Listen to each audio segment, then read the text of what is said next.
HIV adalah singkatan dari Human Immunodeficiency Virus. Begitu tubuh terinfeksi virus HIV, sistem kekebalan tubuh akan terus dirusak. Gejala ini juga disebut AIDS. A berarti Acquired Immunodeficiency Syndrome, merupakan tahap akhir dari infeksi virus HIV. Sistem kekebalan sangat rusak, sehingga tidak dapat melawan infeksi biasa.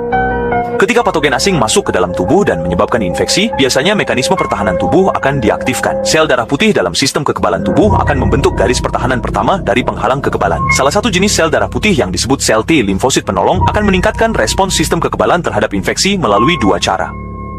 Pertama, ia akan melepaskan kemokin, menarik sel darah putih lainnya ke lokasi infeksi. Sel darah putih yang tertarik ini akan menyerang bakteri atau virus yang menyerang, serta sel-sel lain yang terinfeksi. Selain itu, sel T pembantu juga akan melepaskan zat kimia yang dapat membuat sel darah putih termasuk sel T dan sel B berkembang biak.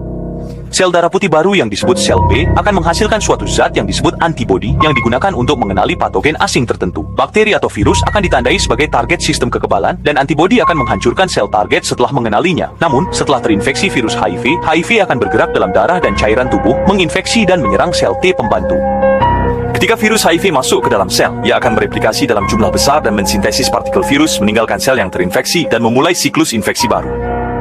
Dengan demikian, jumlah sel T pembantu dalam tubuh kita berkurang secara bertahap, sementara jumlah virus HIV semakin banyak, yang akhirnya menyebabkan sistem kekebalan tubuh tidak mampu melindungi diri sendiri, meningkatkan risiko infeksi berbagai virus. Infeksi semacam ini kita sebut infeksi oportunistik. Apa sebenarnya bahayanya? Kita akan melihatnya di episode berikutnya.